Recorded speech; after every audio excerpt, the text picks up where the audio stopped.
साद्वैतं सावधूतं परिजनासहितं कृष्णचैतन्यदेवं श्रीराधाकृष्णपादान् सहगना ललिता श्रीविशाखान्वितांश्च। हे कृष्णा करुणा सिन्धु दीनबन्धु जगत्पते गोपेशा गोपिका कान्ता राधाकान्ता नमोऽस्तुते। तप्त कांचन गौरंगी राधे वृंदावनेश्वरी वृषभानुसुते देवी प्रणमामि हरिप्रिये। वाञ्छाकल्पतरुभ्यश्च कृपा सिन्धुभ्येव च पतितानां पावनेभ्यो वैष्णवेभ्यो नमो नमः। जय श्री कृष्ण चैतन्य प्रभु नित्यानंदा श्री अद्वैता गदाधारा श्रीवासादि गौर भक्त वृंदा। हरे Krishna Krishna Krishna Hare Hare Hare Rama Ram Ram Hare Hare. Before we go to the verse, I think one very important verse in Shikshashtakam, which I want to start reciting before I do any class, is verse number 3 from Shikshashtakam. Trinadapi sunichena taroreva sahishnuna amanina manadena kirtaniya sada hari. One who thinks of himself lower than the grass, who is more tolerant than a tree, and who does not expect personal honor, but is always prepared to give all respect to others, can very easily always chant the holy name of the Lord. So this is the state in which we want to be, we aspire to be, whether it is for our chanting or our devotional service. So today's today's verse is from chapter 7. Om Namo Bhagavate Vasudevaya. Om Namo Bhagavate Vasudevaya. Om Namo Bhagavate Vasudevaya. So I was inspired by Radha Govind Prabhu's class last week. I was thinking, what verse? I think this is the hardest part. What verse should we pick? It's like, women in the morning are thinking, what should we cook today? So whenever it's time for class, there's so much you can pick from that what verse should I pick? And Radha Vinod Prabhu left it at this verse. So I thought, why not pick up from this verse and get more solid understanding and foundation on chapter 7, which he spoke from. Bahunam janmanamante jnanavan mam prapadyate vasudevah sarvam iti sa mahatma sudurlabha.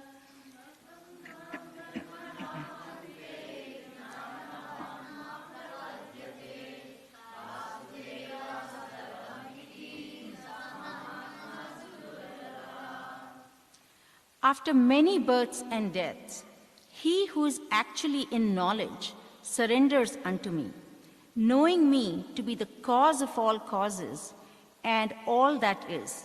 Such a great soul is very rare. So the whole chapter 7 actually talks about, it's named knowledge of the absolute, and in Hindi it is Jnana Vigyan.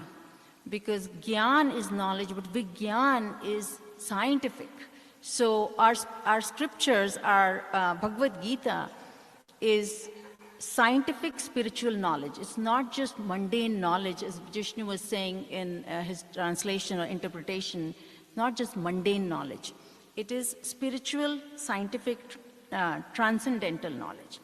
So we'll go to the purport first, and then we'll talk about some realizations and more about chapter 7, because as I was preparing, I felt that this verse is incomplete without understanding the verses before this and understanding the verses after this. So, reading from Srila Prabhupada's purport. The living entity, while executing devotional service or transcendental rituals after many, many births, may actually become situated in transcendental, pure knowledge that the Supreme Personality of Godhead is the ultimate goal of spiritual realization. In the beginning of spiritual realization, while one is trying to give up one's attachment to materialism, there is some leaning towards impersonalism, but when one is further advanced, he can understand that there are activities in spiritual life, and these activities constitute devotional service. Realizing this, he becomes attached to the Supreme Personality of Godhead and surrenders to him. At such time, one can understand that Lord Sri Krishna's mercy is everything, that he is the cause of all causes, and that this material manifestation is not independent from him. He realizes the material world to be a perverted reflection of spiritual variegatedness and realizes that in everything there is a relationship with the Supreme Lord Krishna. Thus he thinks of everything in relation to Vasudeva or Sri Krishna. Such a universal vision of Vasudeva precipitates one's full surrender to the Supreme Lord Sri Krishna as the highest goal. Such surrendered great souls are very rare. So a few things here that caught my attention. First and foremost, they're saying, Srila Prabhupada is saying, one thing we have to understand, that the ultimate goal of devotional service is spiritual realization. It is not for any, entertainment activity that we do. But activity is a part of life. You cannot be without activity. You will do something. You will eat or you will not eat. You will cook or you will not cook. You will study or you will not study. So you are doing something all the time. So the way to develop attachment to Krishna is by doing activity for Krishna. Whether you are thinking of Krishna, whether you are serving Krishna, whether you are chanting, whether you are preparing bhoga for Krishna, if you are doing your activities in spiritual life towards Krishna, that constitutes devotional service. And then one more thing here in this purport, which I thought was tying it to chapter 15, is that the material world is a perverted reflection of the spiritual world. In chapter 15, it starts off with, the banyan tree, which has its roots at the top and branches at the bottom. So continuing on Srila Prabhupada's purport, this verse is very nicely explained in the 3rd chapter, verses 14 and 15 of the Shweta Swatara Upanishad. Sahasra Shirsa Purusha, Sahasraksha Sahasrapat, Sabhumim Vishvato Vrata, Tyatishtad Dashangulam, Purusha Evedyam Sarvam, Yadbhutam Yacha Bhavyam, Utamrita Vaisano, Yad Annena Tirohati. So, what this means is, Lord Vishnu has thousands of heads, thousands of eyes, thousands of feet, entirely encompassing the whole universe. He still extends beyond by 10 fingers breadth. He's in fact this entire universe. He's all that was, all that will be, and all that is. He's Lord of immortality, and all of that is nourished by food. In the next Upanishad, it says, in the body of a living being, neither the power to speak, nor the power to see, nor the power to hear, nor the power to think is the prime factor. It is life which is the center of all activities. Similarly, Vasudeva, or the personality of Godhead, Lord Sri Krishna, is the prime entity in everything. In this body, there are powers of speaking, of seeing, of hearing, of mental activities, but these are not important if not related to the Supreme Lord. And because Vasudeva is all-pervading and everything is Vasudeva, the devotee surrenders in full knowledge to Krishna.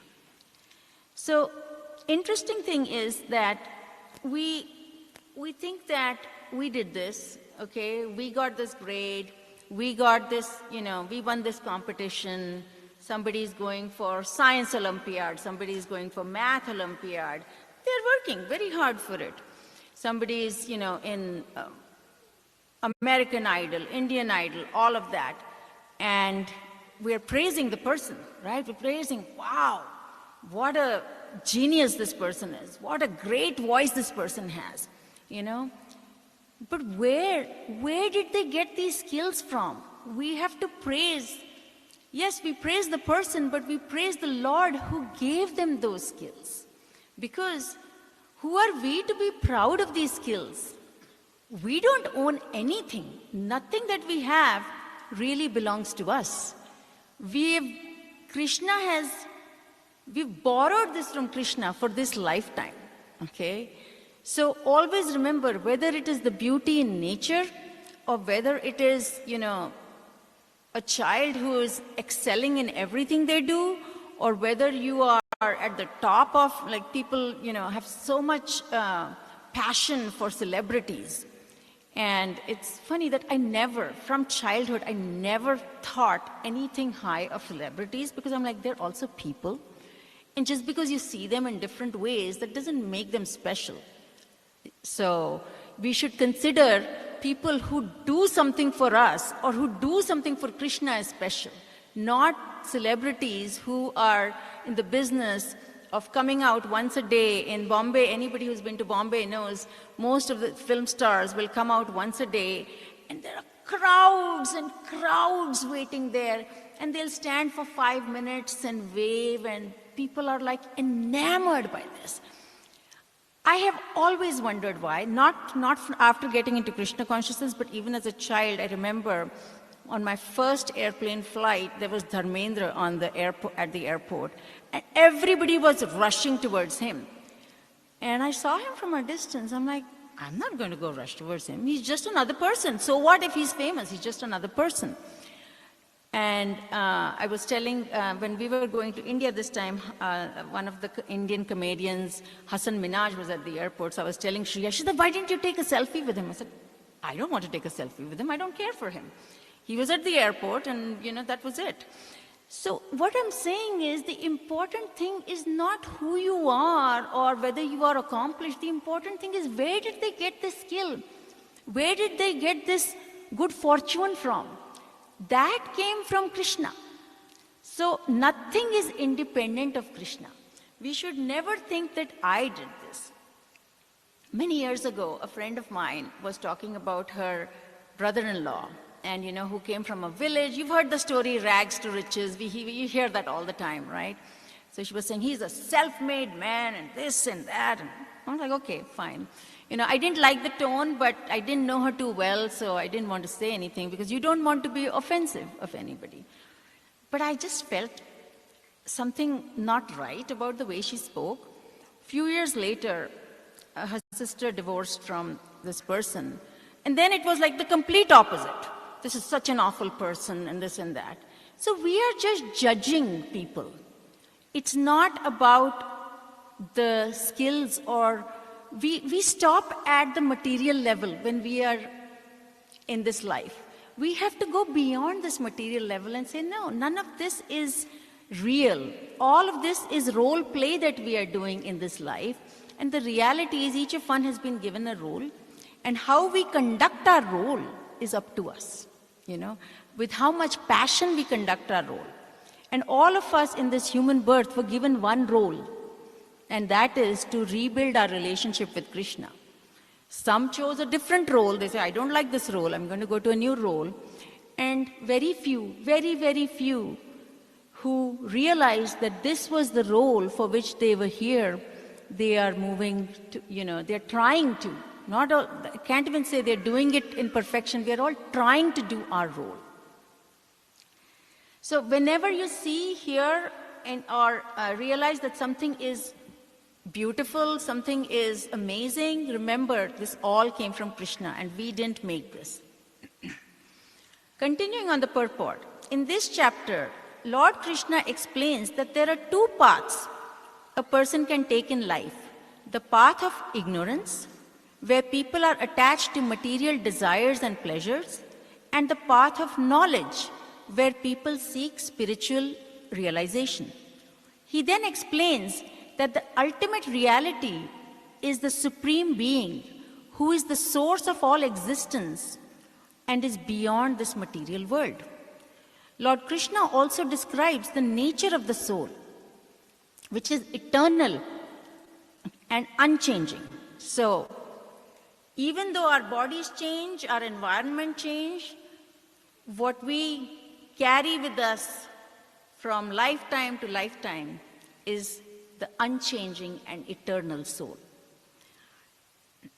And the body, which is temporary and subject to birth and death, he explains that the soul, being part of the Supreme Being, has the potential to attain liberation through devotion to the Supreme Being. In conclusion, Lord Krishna emphasizes that the path of knowledge and devotion to the Supreme Being is the only way to attain liberation and escape the cycle of birth and death. He encourages Arjuna to take this path and attain peace and eternal happiness. So this morning I was thinking, we all suffer, right? Whether it is bodily suffering, relationships, financial, emotional, various levels of suffering, right? Just one day we didn't have internet at our house and it felt like suffering, okay? So because that is how we relate to. So all our suffering is actually material. Okay, the soul is not suffering, the body is suffering. And somehow, we have all gotten so comfortable with suffering that we say, yeah, suffering is part of life, right? You think about it, why have we become so comfortable with suffering? Normally, when there is something not according to our desires, we try to change it, correct? So why is it that this material suffering, we just accept, oh yeah, when I'm going to get old, I'm going to get sick, everybody has problems in life. You hear that from any therapist, any psychologist, or any person. Even the parents will say this to their children. This is normal. Suffering is normal. But why? Why are we not asking the question that I don't want to suffer. What should I do to not suffer? What should I do to break out of this suffering? Like how that caterpillar breaks out and becomes a butterfly. Why are we not trying to do that? Why are we accepting suffering as part of our life? So that is the first thing we need to say is, why should suffering be normal? Because we've just accepted it as normal. So we've become very comfortable living with it. The reality is we need to change that mindset and we need to say, no, I want to break out of this suffering. I want to be in a place where there is no suffering. I want to be in a place where there is no anxiety. I want to be in a place where there is no lamentation, no competition, no trying to make a living and getting laid off. None of that happens. I want to be in one of those worlds. We have to strive for that. Every goal starts with a thought. So we need to, and I'm guilty of doing that also. Yeah, we're going to suffer, we're going to get sick, we're going to have all that. And then it came to me that no, we don't want this. We want something different. And if we want something different, we have to set a goal.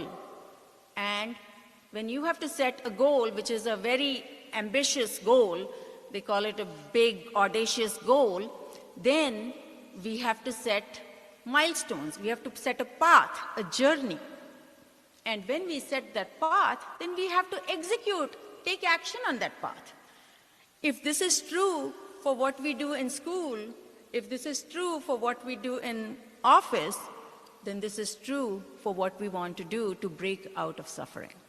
So we should all be focused to break out of this suffering, okay?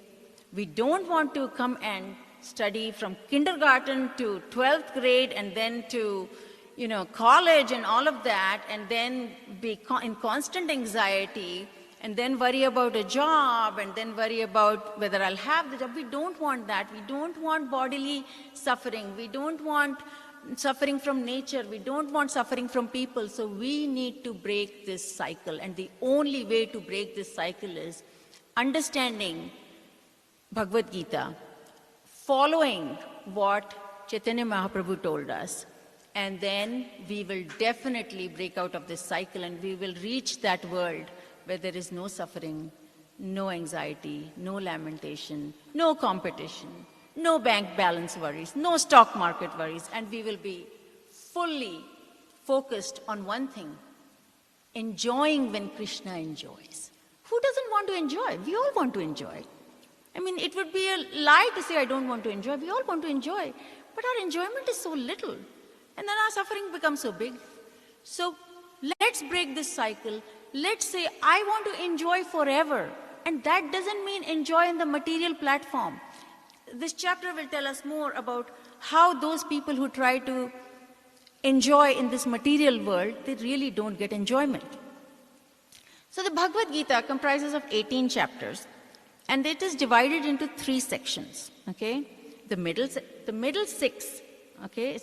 The chapter 7 is the beginning of the middle 6 chapters, are the most confidential chapters. And the first 6 and the last 6 are protective coverings of the confidential knowledge. Lord Chaitanya has already taught us, Nam Namakari Bahuda Nija Sarva Shaktis Tatrapita Niyamita Smarinena Kala. Etadrishi Tava Kripa Bhagavan Mamapi Durdaivam Idrisham Ihajani Nanuraga. Which means you, Chaitanya Mahaprabhu, you have given us this, what do you call it, magic bullet? What is that silver bullet, they say, that will get us through? That is what he's given us. Simple. And all we have to do is follow his instructions. And he has also said, listen, I'll make it easy for you. This is not going to be with any hard and fast rules. You don't need any qualifications, because there are many mantras where you need qualifications to chant those mantras. This is a mantra anybody can chant. At any time, in any place. Even if you're eating, you can chant Hare Krishna Maha Mantra. Even if you're getting ready to go to sleep, you can chant Hare Krishna Maha Mantra. You're driving, you can chant. Lord Chaitanya has put no rules on this. Imagine, you get that free pass, no conditions, no rules. All you have to do is use your free pass. And we are like, really? Maybe if it is free, it is not worth it. Because we come from the mentality that only something that we have to pay for is good. But we have to pay for this also, and we have to pay for this by doing our duty. So in this chapter, it's named Knowledge of the Absolute Truth. So absolute is defined in Srimad Bhagavatam. The absolute truth is realized in 3 progressive features. One is the all-pervasive spiritual energy, Brahman.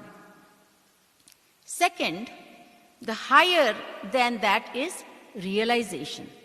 Realization of the all-pervasive and the localized feature, Paramatma, who is God Krishna sitting in our heart.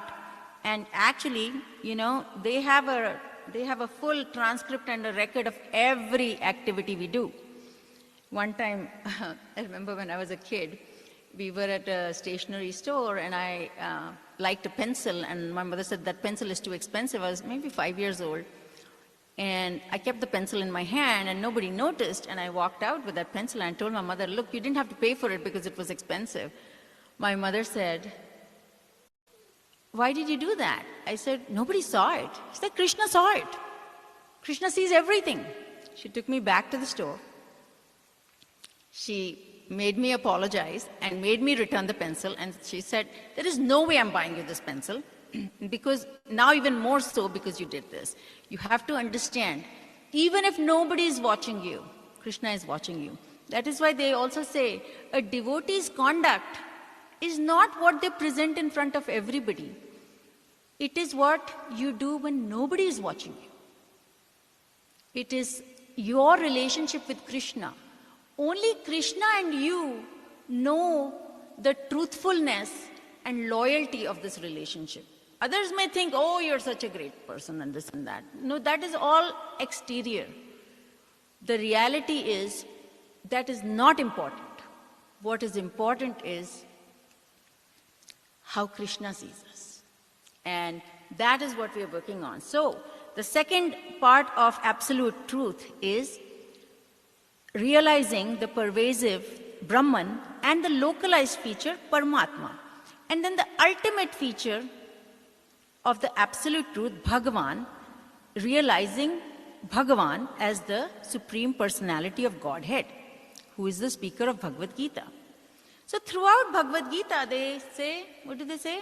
Shri Bhagavan Uvacha. They say Shri Bhagavan Uvacha because he is the absolute truth, Bhagavan, absolute truth. And we have to use this life. For many of us, half this life is gone. So let me give you the bad news. Time is ticking. And if we are still not making use of this life, then we are not going to be able to reach that place of no suffering and all enjoyment. So if we want no suffering and all enjoyment, we've got to make the effort to get there. So there are 30 verses in chapter 7. The first 3 verses tell us about understanding Krishna. So if we, just to connect the dots here, at the end of chapter 6, Krishna gave his opinion to Arjuna when he talked about the different yogis. He said, my dear Arjuna, first of all, it is better to be a yogi than a karmi. Okay, karmis are, think of it like traders. You give me this, barters, I give you that. But of all kinds of yogis, because there are so many different kinds of yogis, there's karma yogi, jnana yogi, hatha yogi, kriya yogi, many different kinds of yogis. Of all the yogis, Krishna said that of all these yogis, the topmost yogi is bhakti yogi. Krishna is giving us the formula, he's giving us the way, he's not setting rules and conditions, and he's telling us over and over again that bhakti yoga is the topmost. And who is a bhakti yogi? Shraddhavan. Shraddhavan is bhakti yogi. He who is completely faithful to Krishna, completely devoted. That's where they say the word surrender. Where does surrender come from? Our faith. So if you are completely faithful, you will surrender. Like in our house, Rahul doesn't even know which banks have the, which bank accounts we have. He doesn't know the passwords. I always tell him, if something happens to me, you're going to be in trouble. But he has faith, so that is why he doesn't have to worry. So one big thing is, whenever you worry, you ask yourself, why am I worrying? The fact that I'm worrying is proof that I still don't have faith in Krishna. Because if you have faith in Krishna, you're going to say, I can only do what I can do. I cannot worry. And the rest, the result is not in my control. And this has been said repeatedly in Bhagavad Gita. So after chapter 6, when Krishna says that the topmost yogi is the bhakti yogi, then he starts explaining to Arjuna that we should hear about Krishna. Okay? since Krishna is giving confidential knowledge, he wants Arjun to listen with rapt attention, that you do not let your mind wander or be diverted to hear what I'm saying. And then in the third verse, Krishna explains that actually someone who understands Krishna to be very, very rare, because first of all, people are not, someone who understands this is very, very rare, because first and foremost, I know people who do book distribution have that experience a lot. And I tried book distribution 2 times, and I can tell you it was a very, very hard thing to do. It's a lot easier to cook bhoga and do the offering, or do the class and do the arti, because you're associating with people who are listening. Book distribution is very humbling. So my respects to everybody who does book distribution. So it says, first of all, most people are not interested in spiritual life, okay? So, and those who have some interest, those who have achieved some level of perfection, they say, I already know everything. You go to India, you give Bhagavad Gita. When my mother goes every December for Gita Jayanti to raise funds, everybody says, why do you come every year? And last year also you gave us Bhagavad Gita. This year also you're giving us books. We know, we've read the Bhagavad Gita. But the Bhagavad Gita is not a book to read for scholarly purposes. People will read Bhagavad Gita, write scientific papers on Bhagavad Gita, and you'll see so many different versions and commentaries, and they call themselves scholars. Somebody says, you should read that person's Bhagavad Gita. He's written a really good thing. And then there are some lines of faith where they read Bhagavad Gita, but they are very clear. This is only a message. There was no Krishna and no Arjuna and no battlefield of Kurukshetra. So here is the thing. When we read Bhagavad Gita, we have to read with faith. That is very important. We have to read knowing that Krishna is speaking directly. And that is why Krishna said having that rapt attention is very important. To realize Bhagavan, to realize Bhagavan as he is very, very, very, very rarely achieved. So, out of those who have achieved perfection, Krishna says, maybe you will find someone who understands me. So you see, it's like, you start with 8 billion people, you keep narrowing down, how many are spiritual, then you narrow down further, how many are, worshipping and doing devotional service, then you narrow it down further, how many are have faith and not doing it for scholarly fame, then you narrow it down further, how many are doing it with the purity of the heart, then you narrow it down further and say, how many actually understand that Krishna, who understand Krishna? Very, very, very few. So now, when I read this verse, I'm like, okay, so should we do it? Should we not do it? Of course we should do it. And that's what this chapter says further. There are in the next 3 verses, Krishna explains there are 2 different prakritis, 2 different natures, energies. And Radha Govind Prabhu talked about this last week. There's material energy and there's spiritual energy. Then material energy is also 8 different kinds of material energies. Earth, water, fire, ether, mind, intelligence, false ego. And then there is superior energy, and Krishna has said this is superior, okay? So no questions asked there. So what is the difference between material and spiritual energy? Krishna does not enjoy material energy, okay? Krishna enjoys the superior spiritual energy, the superior nature.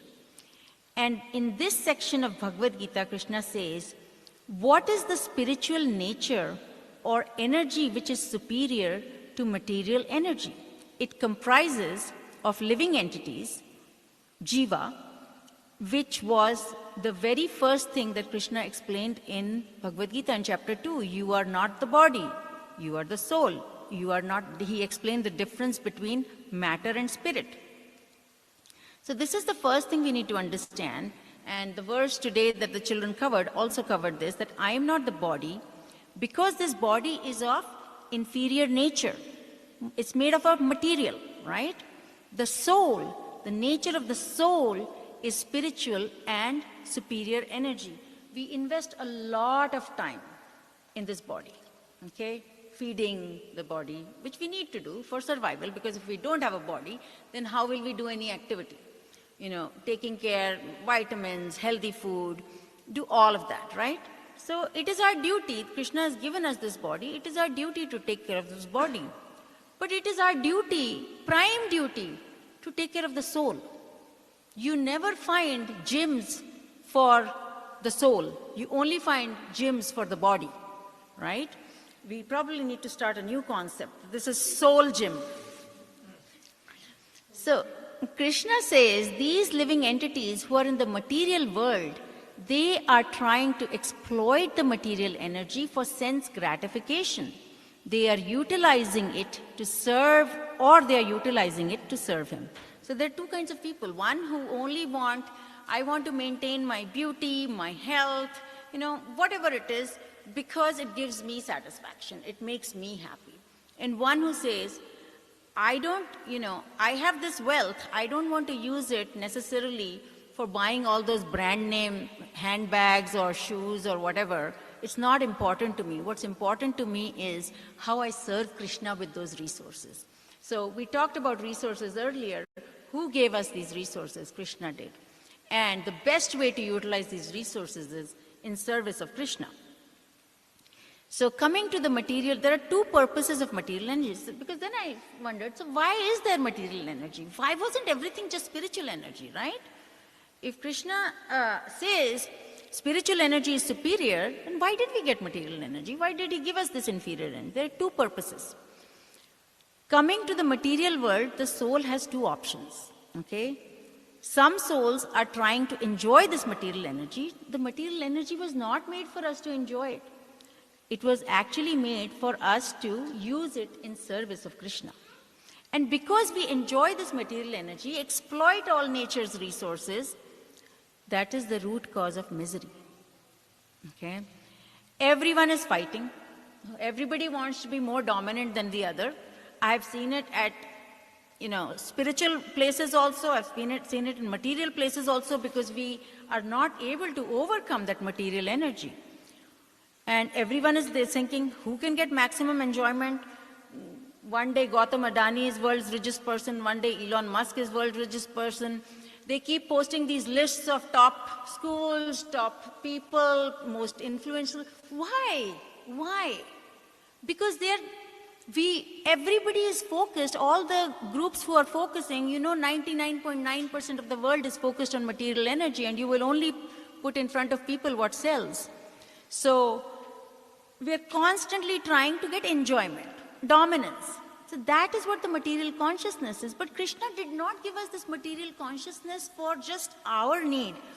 He had to give us means to serve him. That is why he gave this to us. And the other purpose, I said there are two purposes. The other purpose of this material manifestation, so one is for enjoyment, because it's a choice, and the other purpose is we use it for serving Krishna. For example, the temple, it cost a lot of money to buy this temple.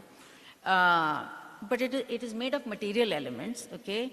We decorate it, fresh flowers and, beautiful clothes and jewelry. So that all takes material resources, right? But we are not doing this for our own personal enjoyment. We are doing it for the glorification of the Lord, for Krishna's enjoyment. Because when Krishna is happy, we are automatically going to be happy. Because we have a soul connection with Krishna. I know they keep talking about soul mate. There's nothing such as soul mate.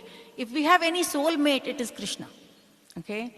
In the material world, there is no soul mate. We only have a soul connection with Krishna. And then the next section of chapter 7 talks about how everything in the material world rests on Krishna.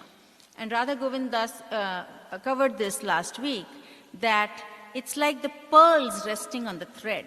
That way the energies and everything in the material world is resting on Krishna. Krishna is actually keeping this material world together.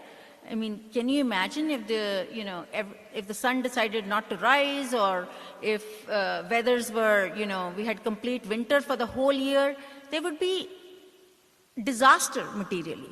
Krishna's energies are keeping this material world together. And then in the next section, Krishna explains about the material energy. Even though it is inferior energy, it has the same potency as Krishna. Okay? And because it's Krishna's potency, now anything that Krishna creates is very powerful, right? Because it's Krishna's potency, it is insurmountable. It is too powerful to overcome. Therefore, Krishna gives us one solution to get rid of the clutches of material nature. And he says, the only way you can get rid of the clutches of material nature is by surrendering to him. That is the way to escape the material energy. Those who try to exploit material energy, what happens to them? Ultimately, they are frustrated. They become entangled in the material energy. And speaking of entanglement, this is a first-hand personal experience of a friend who we met in 1998, I think. And he was 29 or whatever, 28, 27 at that time. And he said, once I comes from a very spiritual background, once I make $5 million, then I'm going to go and do Krishna Bhakti, okay? In 2012, he made $20 million. So I reminded him. I said, hey, you had said once you, and he's sitting in the temple, he told me, once you get $5 million, you're going to go Krishna Bhakti. He said, I'm just 40-something. Maybe I'm not ready for it mentally. I want to do one more venture, and after that, I will dedicate myself. I was like, okay. So then it took him from 2012 to 2022. He had this company, and he was, exploiting his own body. So he was making his own self suffer health-wise, no balance, nothing. And one day he said, I am so tired of this. I'm praying to Krishna. Krishna, once you get me out of this, once I can get to a successful landing on this, after that, I am just going to dedicate my life. That happened in July of 2022. So last week I was talking to him and I said, you remember you had said this? He's like, I know. And I said, you've been making all these promises to Krishna. He's like, no, but I have a very important thing at hand. So now it's not about money. Because what does human being tend to do? First, we try and fulfill our basic needs, right? Food, clothing, shelter. Then we try and accumulate wealth. Once we've accumulated wealth, we want more wealth. Then we say, okay, now I don't need more wealth, because a lot of people say, I'm not doing this for money. You hear that a lot. Then they're doing it for fame, okay? Because now that taste is very new and very nice. So then they're doing it for fame. And with fame, then they want power also. They're like, I need to be, governor here, or I need to be this, so I have power. This is just entanglement, and I have witnessed this firsthand, and I reminded him last week. I said, you know what? You have been lying to Krishna all this time, okay? And you have been breaking your promises. I'm telling you one thing, you have less than half life left. You're not willing to come? Sure, don't come. But you're going to be doing the same thing over and over and over again. And I don't think you enjoyed those 10 years or 20 years of your life when you were working hard to make money. You were suffering day and night. You ruined your health, okay? And, imbalance in the family, nothing. So what are you doing this for? He's like, I know, but I have a knowing-doing gap. And so he's admitting, you know why? Because, so here is the reason why. And I heard this in Nirantar Prabhu's lecture. The reason these scholarly people who write about Bhagavad Gita, they don't have the feelings in their heart, because those feelings don't come till you practice. That is the difference between theory and practice. Nobody becomes a doctor by just reading a book. They make you go through actually practical experience. So reading Bhagavad Gita is important for the knowledge and for the understanding. But our journey doesn't stop there. You have to practice. Because until you practice, and you practice to the point that you keep getting better, you're not going to see results, and you're not going to develop that love for Krishna. So, because you're going to be attached to something or the other. Either you're going to be attached to material or you're going to be attached to Krishna. So we make the choice who we want to be attached to. And because human nature is to be attached.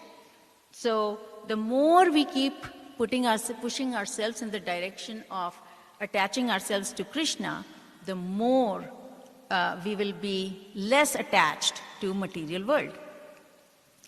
Then in the next section, Krishna talks about surrendering. And he says there are 4 kinds of people who will never surrender to Krishna. Who are these 4 people? Very important to know.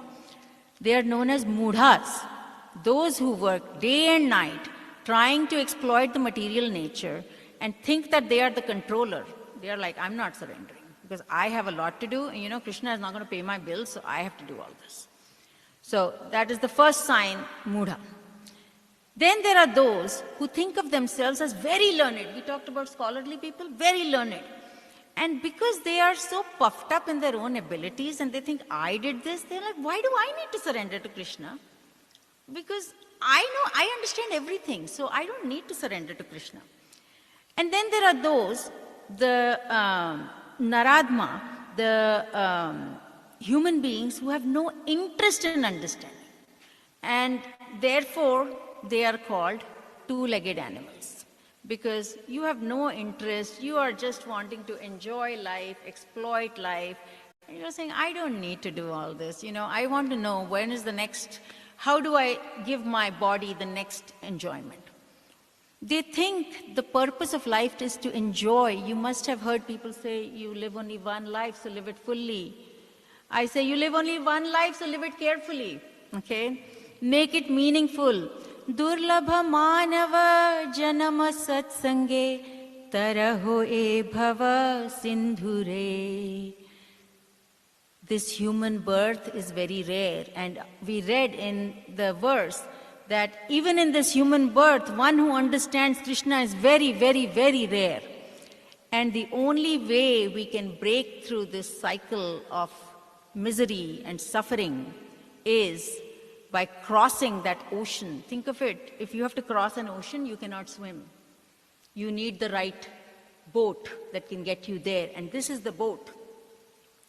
So, and why is it, and that is why you need, if it is an ocean, it is a long journey. Don't think of this as a motorized ship. We all have to, do our part on that boat, and that is why we come together. That is why Satsanga is important. And then the last class of people who will never surrender to Krishna is Asura, the atheist, who not only reject God, but who defies God and hate people even who believe in God. They are the worst. Early in my journey in spiritual life, when I did not read scriptures, but I was just following it because my parents asked me to follow it, one person, Indian person, who she said, I don't believe in this worship and all. It's only the weak people who go and worship God. I'm like, really? And she's like, only if you don't have the mental strength, then you go worship Lord. Then you go to the temple. And she said, you see, most of the people who go to the temple are poor people or who are suffering. The rich people never go to the temple, and the people who are confident of themselves don't go to the temple. And I started thinking, actually it is a fact what she's saying. But I did not have the knowledge to understand that there are 4 kinds of people who will not surrender, and she's one of those 4. Okay? That is why getting knowledge is also very important. Then Krishna says there are 4 kinds of people who begin to surrender because they are pious. So why do people surrender to Krishna? Why do they adopt devotional service? Because they are not sinful. They're not as sinful. Let's put it this way. We are all sinful, but not as sinful. So your credit is higher, okay, with Krishna. So to begin the surrender to Krishna, you need something to spark that interest, okay? So they say, those who are in distress, so this goes back to what my friend said, those who are in distress, they will go to Krishna, okay, because they feel that there is some relief I will get. So they have some faith, okay? And then those who are curious and inquisitive, so they want to learn more about Krishna. So they go to Krishna, they're like, who is Krishna? And let me find out a little more about him, because I have that spark or that I need to learn about this, okay? And as they learn, Krishna reveals himself to them.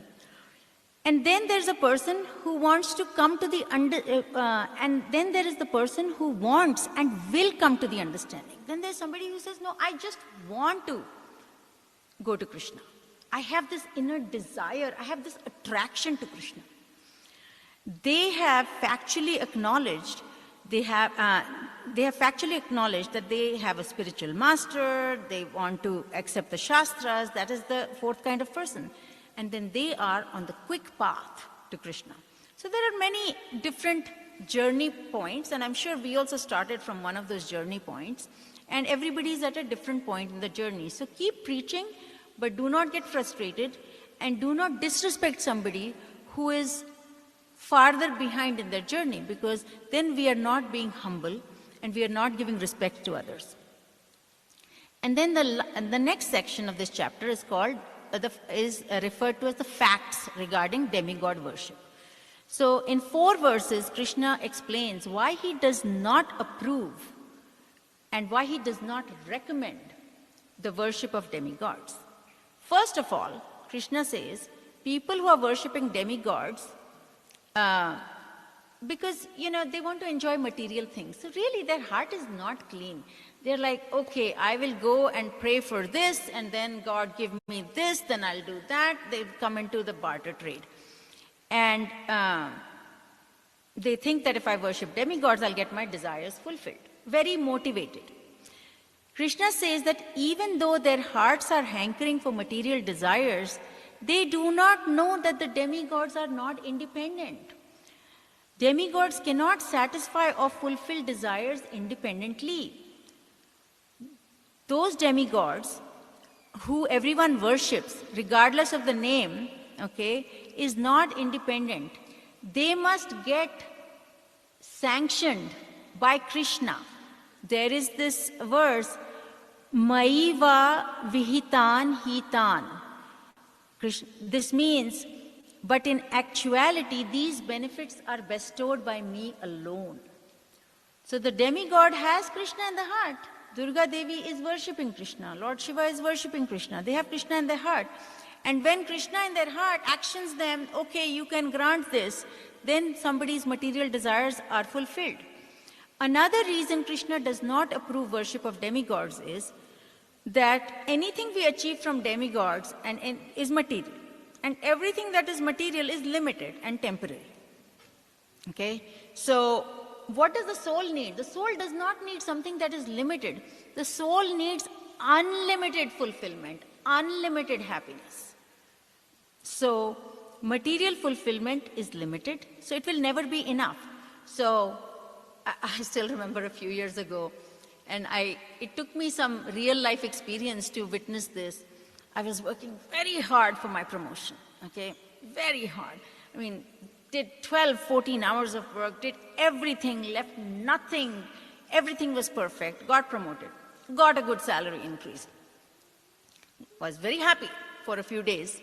After that I said, what next? Now what do I do? And because that is what material does. It is like putting ghee in the lamp. Every time you get something material, you're putting ghee in the lamp of material desires. The lamp glows further and burns further. So there is no end to material desires. And not only are material desires limited, but they are very, very temporary. You feel the pleasure for a little bit, and after that you're like, yeah, now it doesn't matter. Even if we go to heavenly planets by doing all this good karma, like, our friend whose example I'm giving, he does a lot of charity, helps a lot of people, he does a lot of good karma. So what will happen with that? We'll go to maybe heavenly planets or come back to this life with a very good life, But even they have to come back, or those who go to heavenly planets. That is not a permanent place. That is also a 5-star hotel. Think of it that way. And you cannot stay in a 5-star hotel forever. Once you cannot pay the bills anymore, then you come back. And you start your journey again. So then this chapter ends, and we're almost there, with Krishna explaining who can and who cannot understand God. So it is in the 4th chapter, Krishna explains that the reason he's explaining Bhagavad Gita to Arjuna is because Arjuna has 2 qualifications. Bhakto si me sakha cheti. Arjuna, I'm speaking this Bhagavad Gita to you because you are my devotee and you are my friend. If you want to understand Krishna, first thing is, like one of the children explained that you have to be in the mode of goodness to even, you have to first cleanse your heart because you have to become sinless. And, we have some rules, regulations that is a starting point that we take up, and we have to follow those very strictly, the 4 regulations. Then we have to be submissive, not challenge God or challenge. People say, oh, you believe in God, show me God. This is a very common thing. You don't have the eyes to see God. God is everywhere. You cannot see something for which you don't have the vision, right? If somebody says, show me the Himalayas now, I'm sitting here, you cannot see because you cannot see something so far. Similarly, we don't have the purity of eyes. And then Krishna says in chapter 4 that you must accept a spiritual master and you must serve the spiritual master. So this is how you go to Krishna. You must inquire from the spiritual master submissively in a service mood. And Krishna says that understanding Bhagavad Gita and coming to the platform of surrendering to Krishna is the topmost platform of life. In this age of Kali, only one sacrifice is recommended, Sankirtana, complete glorification. This includes chanting on our beads every day, Hare Krishna Mahamantra, doing Sankirtan, and doing everything to glorify and serve Krishna. And this verse says, it's in Chaitanya Charitamrita, it says, the last line says, Yajanti hi sumedhasah. So, who will do this yagya, Sankirtan yagya? Sumedhasa means someone who is very, very intelligent. Medha means intelligence, and when you put su in front of it, it becomes very. So if someone is doing Sankirtan, chanting and glorifying the Lord, that person is very intelligent and very rare. So as Chaitanya Mahaprabhu said, Harer Nama, Harer Nama iva kevalam, kalau nasteva, nasteva, nasteva gatir anyatha. In this age of quarrel and hypocrisy, the only means of deliverance is chanting the holy names of the Lord. There is no other way, no other way, no other way. It is said 3 times. Got to be important, right? So let us all chant together.